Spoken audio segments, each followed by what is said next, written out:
Hello കൂട്ടുകാരെ, നമ്മളിന്ന് വന്നിട്ടുള്ളത് നമ്മളെ കുമ്പളത്തെക്കുറിച്ചുള്ള വിശേഷങ്ങളുമായിട്ടാണ് കേട്ടോ.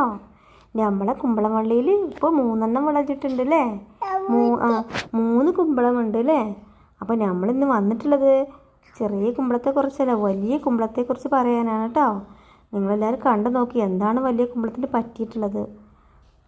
എല്ലാവരും നോക്കൂ. നമ്മളെ വലിയ കുമ്പളത്തിന് എന്തോ ജന്തു വന്ന് കുത്തി അത് നീരൊലിക്കുന്നുണ്ട് അല്ലേ. അപ്പോൾ ഇന്ന് നമ്മൾ അവന് എന്തെങ്കിലും ചെയ്യണം. അപ്പോൾ മോളൂസും നോക്കുന്നുണ്ട്, അവളവിടെ കളിക്കുകയാണ്. എന്താണ് ഉമ്മച്ചിക്ക് പണിയെന്ന് നോക്കുകയാണ് അവൾ. അപ്പോൾ നമ്മൾ വലിയ കുമ്പളത്തിന് ഇനി അവിടെ നിർത്തിയിട്ട് കാര്യമില്ല, ഇനി അത് പറ്റ ചീത്തയായി പോവും. അത് നീരൊക്കെ ഒലിക്കുന്നുണ്ട്, പുഴുക്കളൊക്കെ വരുവാണെങ്കിൽ. അപ്പോൾ പറ്റ കേട് വരും മുന്നേ നമുക്ക് അവനെ അറുത്തെടുക്കാം. അപ്പോൾ നമ്മൾ അവനെ അറുത്തെടുക്കാൻ പോയി.